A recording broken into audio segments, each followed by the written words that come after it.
Hi, and welcome to my podcast on real relationships. My name is Sophie Passon, and I am a relationship and dating expert, international speaker, and best-selling author of the book Your Other Half. I decided to start this podcast because, in my opinion, relationships are not currently being portrayed as what they really are.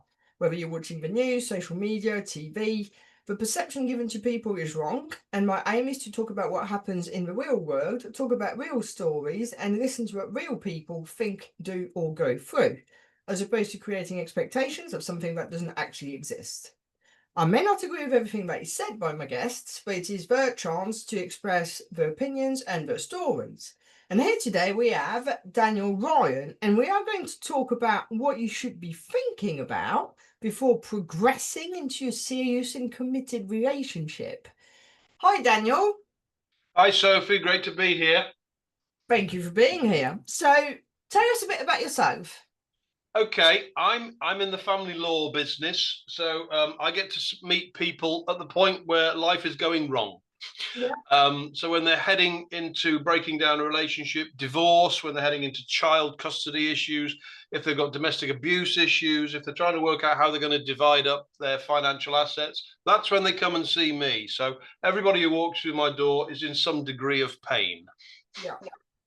So, I've always argued that really starts with a choice of partner, but let's not even go there because that's a conversation by itself.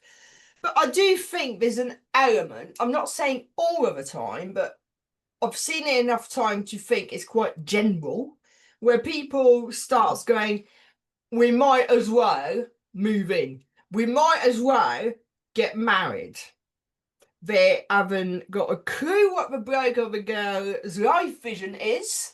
They haven't got a clue about really the finances as such, just what they've seen. And most of the time, they actually have never had conversations about difficult subjects, especially when they're younger. And then obviously, as we say, they move in together and they don't realise that actually, yeah, they might just be moving in, but it's got implications. We all are consumed by playing house.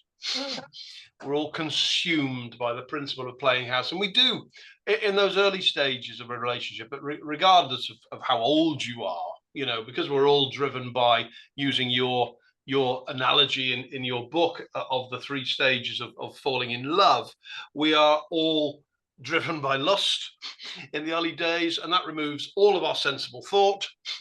Because that's not what we're thinking about. We're just consumed by this carnal knowledge desire.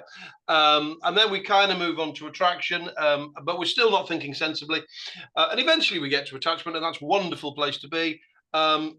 We lose an element of lust, in my view, by moving on to, but there we are. But nowhere in that process, in that journey, do we think, hang on 1 minute, what about if this goes wrong? What maybe we should just think about that. And we don't. Doesn't matter who you are. We don't do that. I don't argue unless you've been bitten before.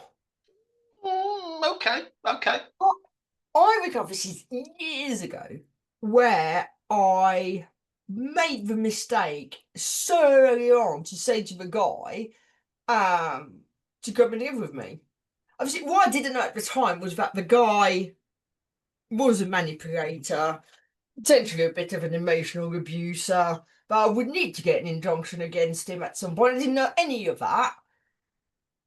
But I certainly recall that the moving in date, I already had the moving, not so much moving out date, but that 6 months to this day, he could start potentially wanting stuff from living here.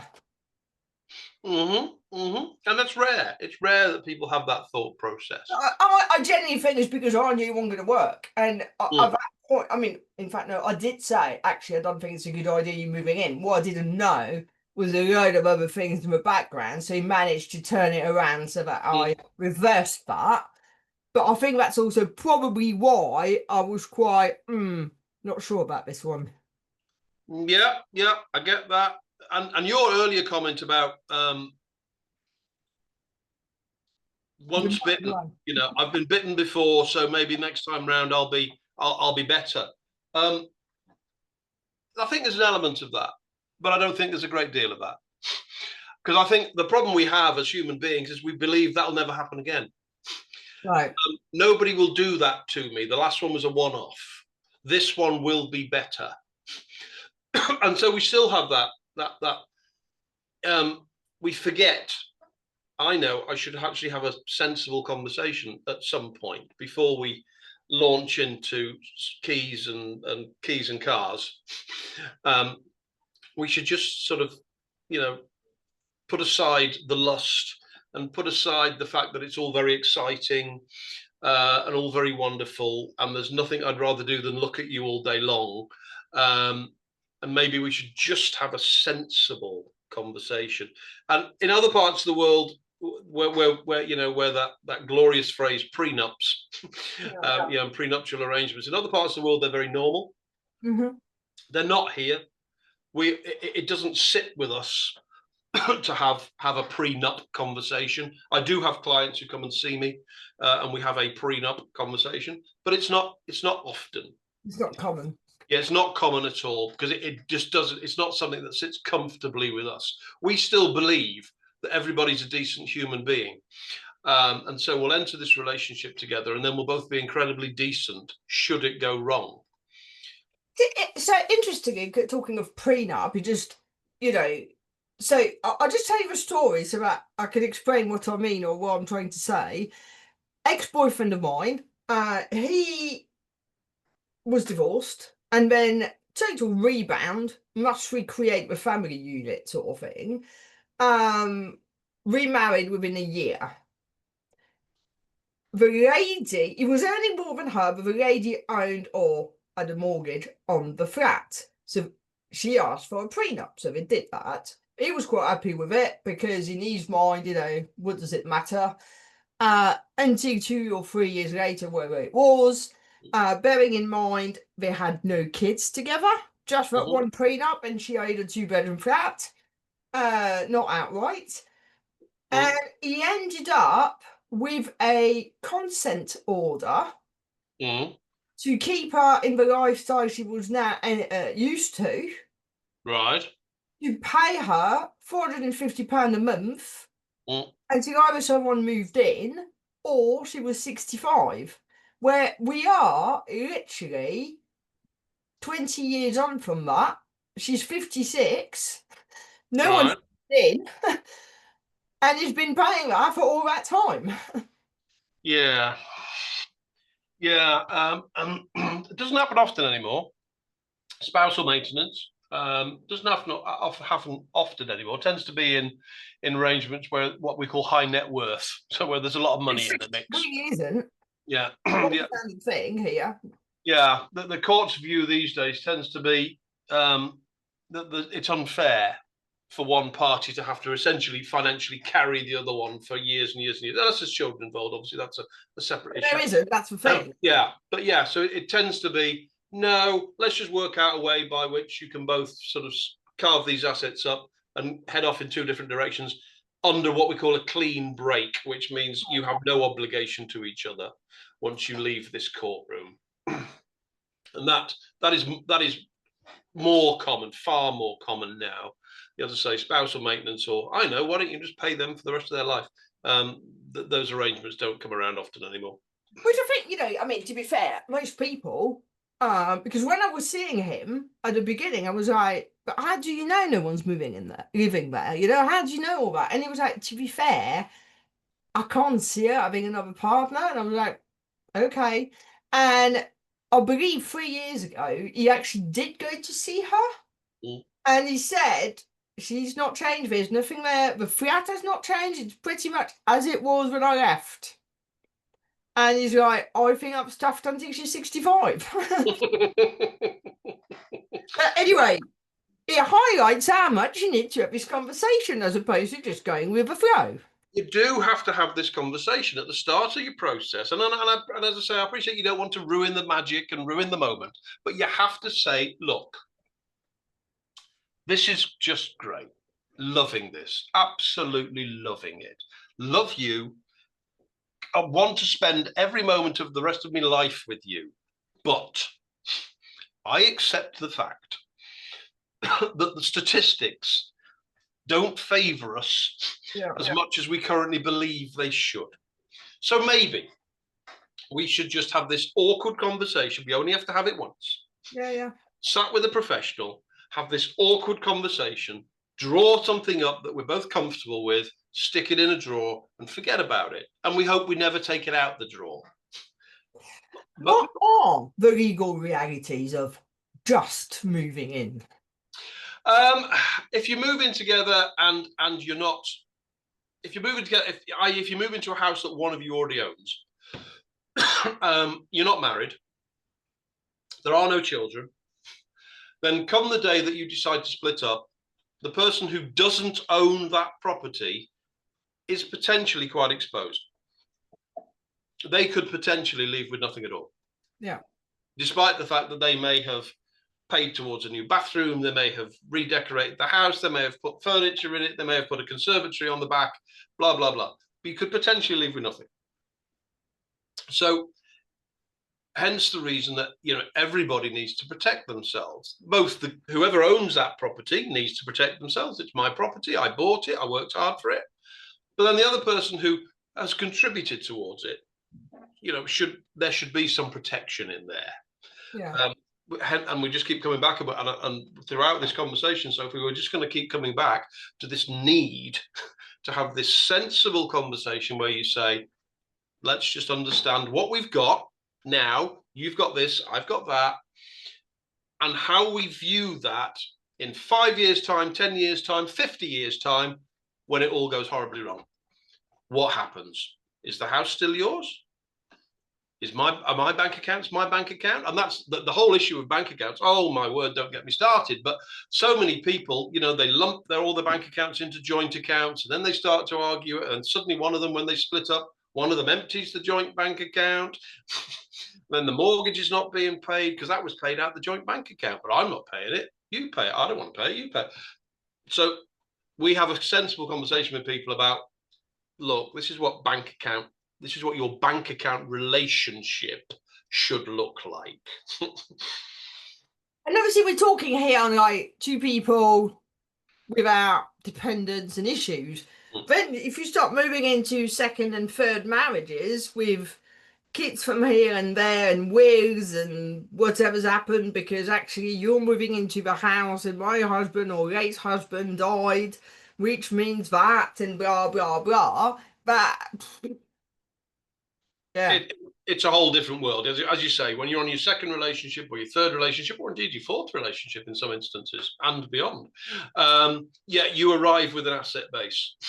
You know, so you arrive with not just a positive asset base. So, you know, I might already own a house. I might already have if I'm really lucky, I might have a holiday home somewhere or a caravan somewhere. So you arrive with stuff, but you also arrive with liability.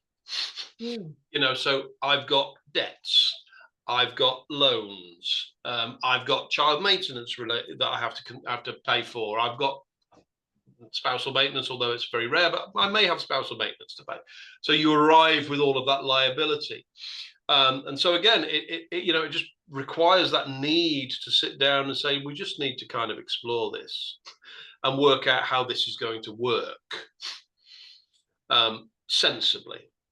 Yeah, because I think the issue with a second, third, fourth marriage, or even just long-term relationship living together, is midlife realities. Hey, menopause. I mean, I'm starting to go through it, and I'm not particularly present at the minute. I'm not sure someone would want to stay with me, let alone anything else. Then you've got parents that live a lot longer. But you've got to all of a sudden, I mean, so perfect example, or maybe in this country, in France, let's say, even if I didn't speak to my mother, if she does need to go into care, I have a legal responsibility to pay for it or take her in. That's a massive, obviously I'd move her over here. Not that I would, you know, I'm just going hypothetically here. But then all of a sudden, the mother-in-law doesn't really speak English, rocks up into the house, because you haven't got a choice. You've been ordered by the French government, or they're taking. I don't know how they do it because I haven't got a bank. Well, I do have a bank account. There's nothing in it in France, but either way, I would be legally responsible and sent to jail, whatever. I don't know. That's a complication and a half. It is. No, absolutely. That is very complicated when you have to say, well, it's not just us, and whether it's first relationship or fifth relationship, it's not just us. I've got parents, and those parents are going to get old. And then what happens? Because I have an obligation to them. Bless them. They've looked after me. There's a But pivotal I never point. told it's a moral obligation. I only found out about this legal obligation in France because of a friend who hasn't spoken to her dad for 40 years. Mm, And he's now expected to look after him mm. and pay for it. Yeah. Oh, and there are worse examples than that, I believe, and I will be corrected on this because I've only had this recently.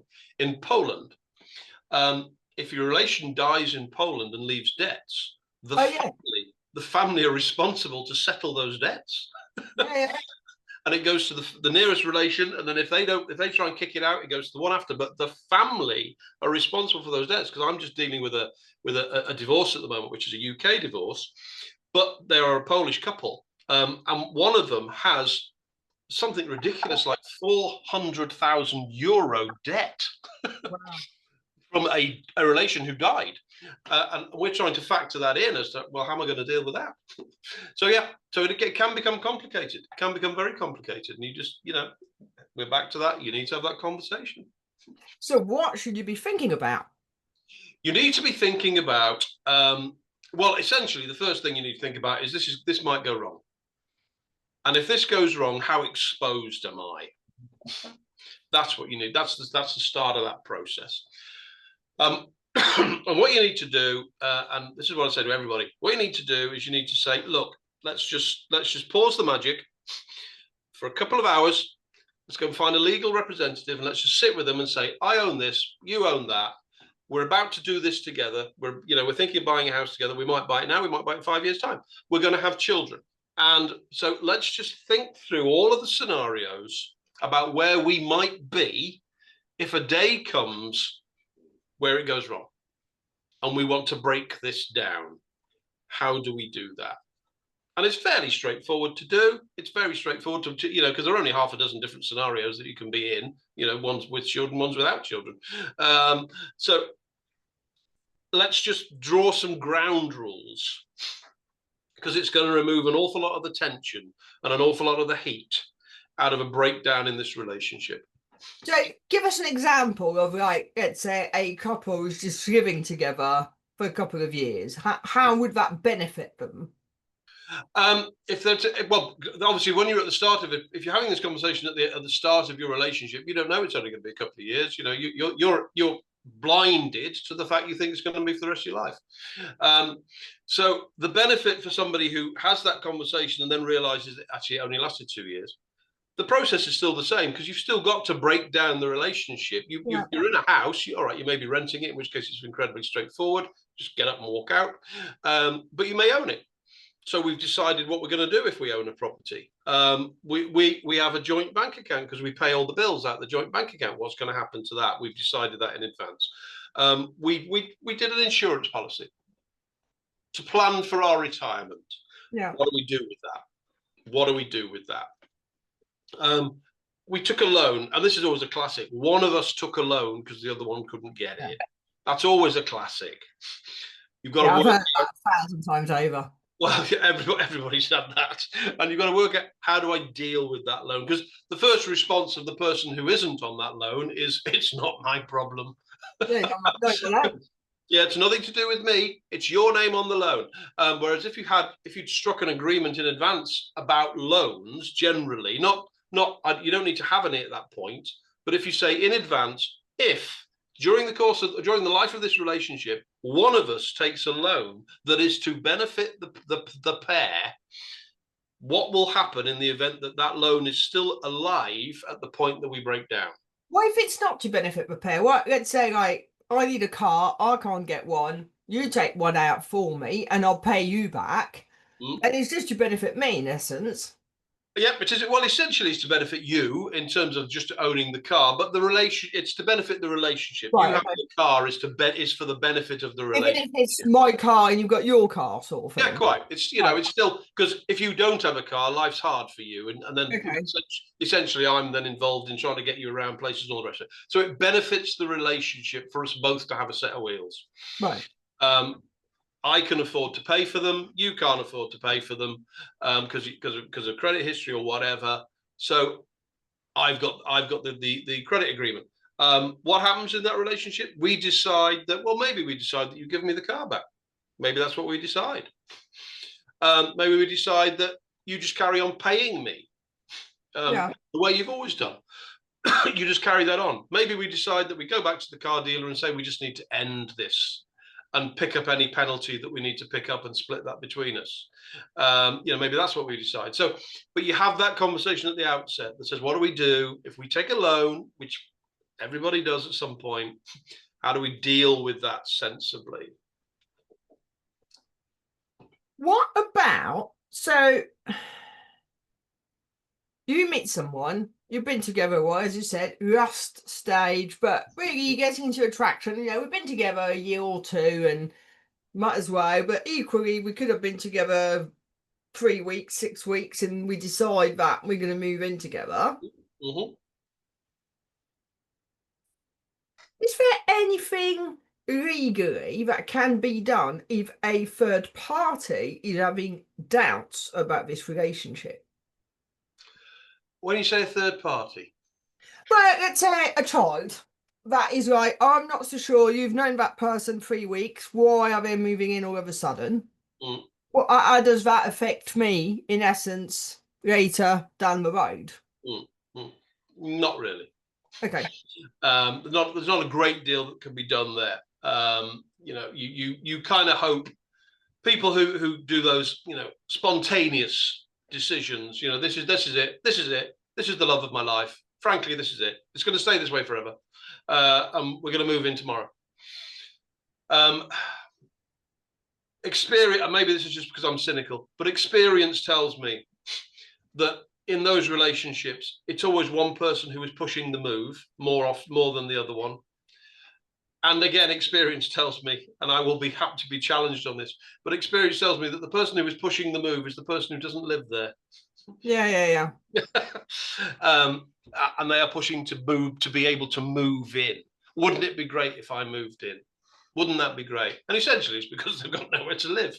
Yeah, yeah, yeah, Their rent is incredibly expensive. Let's just come and live off you for a bit. And that, maybe that's just me being cynical. But but spontaneous decisions, unfortunately, they are going to come with fallout. And I think the issue as well with that, I think there's no age in that respect. You could be 20, you could be 70, and Yep. you still haven't heard the bloody lessons, and you're still gonna go and do it. Yeah. Yeah. Indeed. Yeah. Say, age is no barrier to a foolish decision. Yeah. Um, we've all made them. So if you were to give people a pre-commitment checklist, Mm. what would you put on it? On the checklist, I would say take the moment to together. You have to do this together, otherwise the trust is already falling apart before you've even started. So you have to do this together. You have to sit down together and list your assets. Mm-hmm. What have we got? And put a name against those assets. So you have to do that. You have to build your bank relationship, your bank account framework together, which is I've got bank accounts, you've got bank accounts. We will put it. It's sensible to have a joint bank account that we use to pay bills out of the house. It's just a sensible thing to do, and I see why people do it. But you have to agree all that in advance and say that bank account will never have. That bank account will start the month with nothing in it and end the month with nothing in it, Yeah. because all we're paying into it is the mortgage, the direct debit for the utilities, and the council tax, for argument's sake. So you have a bank account that's purely there to facilitate the payment of bills. That way, neither of you can think, "Whoa, I know what's in the joint account. I think I'll just clear that out." So you do that. You make some base decisions on how you're going to deal with big ticket items. So in our relationship, how are we going to buy a car or a second car? How are we going to pay for a holiday? Can we pay for a holiday? Mm. How are we going to pay for the 50-inch flat screen, whatever TV? So you make those decisions. How are we going to do this? Are we going to do this because we're just credit junkies? So if we can get it on credit, great, let's get it on credit. Are we going to save for it? What are we? And invariably, you'll find that, some people are savers in life and some people are credit junkies. So let's decide those decisions. So it's about having that, I say, taking a little bit of time out over a cup of tea or a cup of coffee. Don't do it over alcohol, never works. And draw the list up. Yes, exactly. Yeah. Draw that list up and have the sensible conversation, which is, do we agree this is mine? Do we agree this is yours? Do we agree that if we split up tomorrow, this is how this list would be ripped in half? Do we agree that if we split up in 10 years, this is how this list will be ripped in half? And you draw that up and you draw it up into a framework, into a written agreement, get a legal to do it for you. So it's enforceable. Otherwise, it's just a piece of paper that's not worth spit. So get it drawn up into a legal document for you, signed by both of you, signed by a solicitor who's responsible for writing it up for you. Both have a copy. Leave a copy with the solicitor. What about actual financial disclosure? What I'm thinking here, as you were talking, is I know a couple of people who, got married, whatever, never had a clue that the other person was actually a gambler. So some of these habits you don't get to find out for years, especially I think even more so now, because before you would have had to go to a casino, so it's time out. Where now you can do it on your phone and no one would be none the wiser. So can you do it, or should you request a financial disclosure? Because there's certain things I think even earlier on, I don't know if I'd be comfortable to show. It's been done. We've done it with our clients where we've had credit reports done on both clients. And then both clients have read the other client's credit report, the other party's credit report. But a credit report wouldn't show. It's not going to show that they're doing whatever it's called, spin thing on the phone and spending £1,000 a night. I might want to keep quiet. I've got 100,000 in a personal savings account over there, or I've got investment in shares or whatever. Yeah. All of a sudden, I'm not saying, but let's say when we get married, and I forgot that bit somehow because I didn't want to say anything because I didn't want them to then want to use it to buy a car or whatever. Yeah, that's my nest. That's my nest egg. My nest egg is I need to get out. Yes, I'm not going to mention the fact that I've got another bank account that's got 50 grand in it, 20 grand in it, 5 grand in it. Yeah. That's my escape. That's my escape fund. I don't have a great issue with that, providing it stays that way. Okay. If during the course of the relationship, you become aware of the fact that your partner essentially has withheld assets from you, that's not going to help the relationship.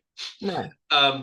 And then the other side of that coin is if you become, if one party is a gambler, habitual gambler, and that's invariably where the problem lies, they're probably not going to mention that at the outset of the relationship, unless you happen to meet in a casino. That's a bit of a clue. So they're probably not going to mention that. You will very quickly, and I stand by this comment, you very quickly become aware if that's the case. They've never got any money. Every time you go out, you pay. They never want to go anywhere. They never want to do anything interesting because their money is on the next spin on the phone, the next visit to the Genting casino, or whatever it might be. In that situation, your financial agreement that you've struck on that day you sat down and were sensible is fundamentally undermined. Right, okay. Fundamentally undermined. But what you do is, when at that point you end up fighting in court with people like me who stood alongside you, and you say, we had this agreement, here it is, that we struck at the start of our relationship because we're sensible people. But since we struck this agreement, I've become aware of A, B, C, D, and E. Or since we've struck this agreement, The other side has now become a habitual gambler, and he's managed to lose, she's managed to lose 10,000, 100,000, during the course of our relationship. The court will dismiss that document Right. as invalid, and you're then back to just a fight. You're back to the cat fight over who gets what. Fair enough. So the basis of the relationship, at the very start, if you've got honesty, then it is sensible to sit down and say, let's just be brutally honest with each other, and it's awkward and it's uncomfortable. Let's just be brutally honest. Get this out of the way, put it in a drawer, forget about it. I think it's also a sign of trust. If you can't trust somebody with your financial affairs, as it were, or being honest, but I mean, we've all made mistakes.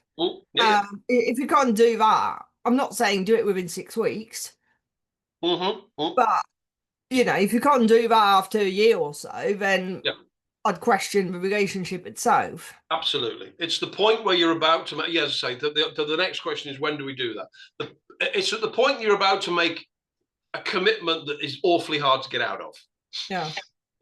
We're about to move in together. We're about to buy a house together. Those sorts of commitments. We're about to leave and go, and that's it. We're packing up all our stuff and we're off to go and live in Peru. It's at that point that you have this conversation and have it with somebody sat alongside you. Yeah. It's at that point. Prior to that, there's no need to have this conversation because you're just doing the whole, you're just doing the whole, you're doing the lust and attraction bit. Yeah. And having a thoroughly good time, doing that. So you don't need to worry about the fact that, that what am I getting myself into? But at some point, that is the question. What am I getting myself into? Well, Daniel, thank you so much for your time and for explaining all of this. And for everybody else, thank you for listening. And if you enjoyed the show, then please subscribe, give us a review, and more importantly, come back for the next episode. Thank you.